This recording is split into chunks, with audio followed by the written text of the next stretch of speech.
दो उनको।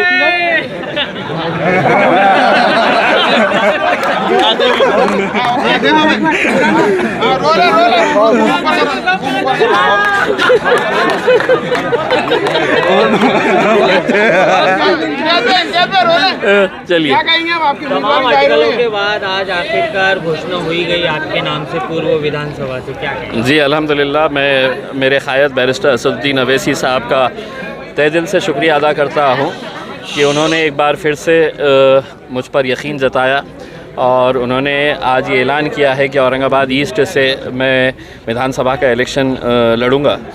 मुझे खुशी इस बात की है कि मजलिस इत्तेहादुल मुस्लिमीन महाराष्ट्र में बहुत मज़बूत, सबसे ज़्यादा मज़बूत अगर कहीं है तो औरंगाबाद शहर के अंदर है और ये यहाँ की आवाम ने हमेशा से ही हमारा साथ दिया है और अपनी मोहब्बतों से हमें नवाजा है।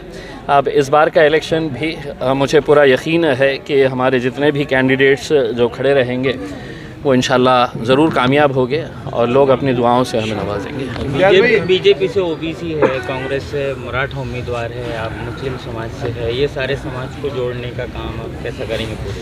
देखिए, मैं समझता हूँ कि औरंगाबाद के अंदर कम से कम हमारा जब इलेक्शन होता है तो लोग जाति और धर्म से ऊपर उठ के अच्छा कैंडिडेट कौन है, काम कौन करता है, उस हिसाब से फ़ैसला करते हैं।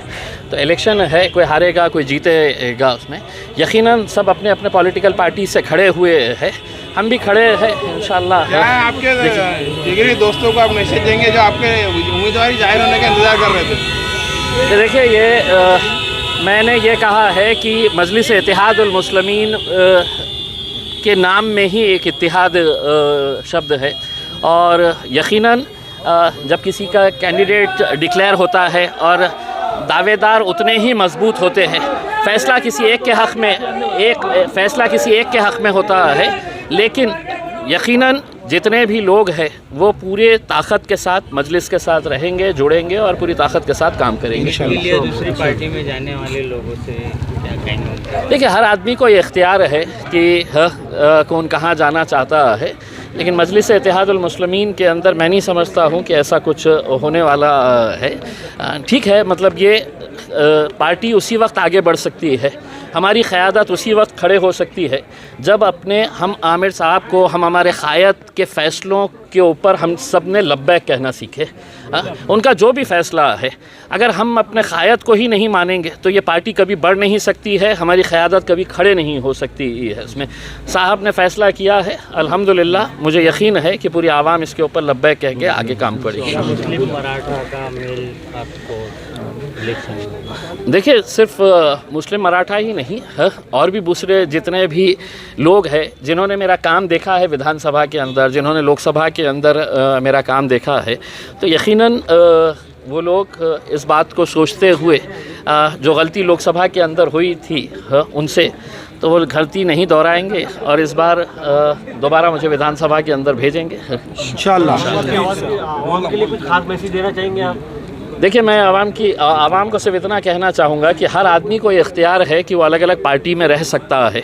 सियासत के अंदर ये ज़रूरी नहीं है कि हर कोई आपका चाहने वाला रहेगा, आपको मानने वाला रहेगा, आपको फॉलो करने वाला रहेगा। आपके मुखालिफिन भी रहेंगे, आपसे मुख्तलिफ राय रखने वाले भी रहेंगे, आपकी कोई अलग आइडियोलॉजी, आपकी अलग सोच के हिसाब से वो हमारी मुखालिफत भी कर सकते हैं, लेकिन इस स्तर के ऊपर मुखालिफत ना करें कि कल जब हमारा आँखों से आँखें मिलेगी, जब आमने सामने आएंगे तो शर्मिंदगी महसूस ना हो। तो ये लेवल के ऊपर आप लड़िए, जहाँ पर रहना है रहिए, आप जिस जमात में है, जिस पार्टी के अंदर है, आप वहाँ पर रहिए, काम करिएगा, लेकिन लड़ाई का भी एक स्तर होना चाहिए। उसको इतने घटिया लेवल के ऊपर नहीं लेकर आइए कि आगे चलकर हमको एक दूसरे से आंखों में आंखें मिलाने के लिए शर्मिंदगी महसूस हो। कौन कौन से मुद्दों पर आप इलेक्शन लड़ेंगे? देखिए, औरंगाबाद के अंदर क्या है आप खुद जानते हैं, जो मुद्दे पिछले 3-4 महीनों के अंदर बदले हैं ऐसा नहीं है। औरंगाबाद के अंदर क्या क्या करना है ये तमाम आवाम को हमने लोकसभा के इलेक्शन के दौरान हमने बताए थे। इस बार भी ये है कि इस शहर के अंदर स्कोप बहुत है काम करने का। उसमें अगर जज्बा है किसी के अंदर, कोई जद्दोजहद करना चाहता है तो बहुत कुछ कर सकते हैं शहर के लिए। सवाल मेरा ऐसा है, अतुल साहब अभी हाल ही में कह रहे थे कि एमआईएम में आपस में ही लड़ाई चल रही है और जिस तरीके से 2 बार मैं जीता हूँ, इस बार भी कोई भी उम्मीदवार मेरे सामने आए मैं इस बार जीतूँ, ये उनका दावा है।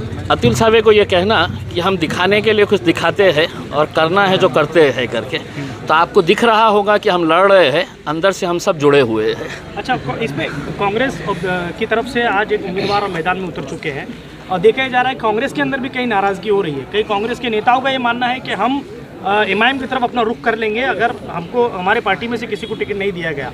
ऐसे कुछ चेहरों के नाम आपके सामने आएंगे जो कह रहे हैं कि भाई हम आपका सपोर्ट कर देंगे क्योंकि हमारे पार्टी में से किसी को टिकट नहीं मिला है, जो नए आए उनको टिकट दिया गया है। देखिए, ये उनकी पार्टी का इख्तियार है, दूसरी पार्टी किसको टिकट देती है मैं इसके अंदर बहुत ज़्यादा नहीं बोल सकता हूँ उसमें। वो उनका इख्तियार है किसको देना, और जो लोग इतने सालों से उनके साथ जुड़े हैं वो एक मर्तबा संजीदगी से बैठ के इस बारे में सोचना चाहिए कि हम चाहते हैं कि हमारी क़यादत खड़ी हो, और वो अगर इस तरह की अगर हरकतें करते हैं तो जितने भी लोग अलग अलग पार्टियों से जुड़े हुए हैं, आज जब उनके ऊपर नाइंसाफ़ी हो रही है तो कहीं ना कहीं उन्हें बैठकर सोचना है, हमें सोचने की ज़रूरत नहीं है। महाराष्ट्र में कितने जगहों पे आपके उम्मीदवार? देखिए साहब, अभी तक तो मेरे हिसाब से 6 सीट्स सिर्फ डिक्लेयर हुए हैं। पहले 5 जो डिक्लेयर हुए थे उसमें मेरा भी नाम था, और कल हमारे नासिर सिद्दीकी साहब का नाम डिक्लेयर हुआ है।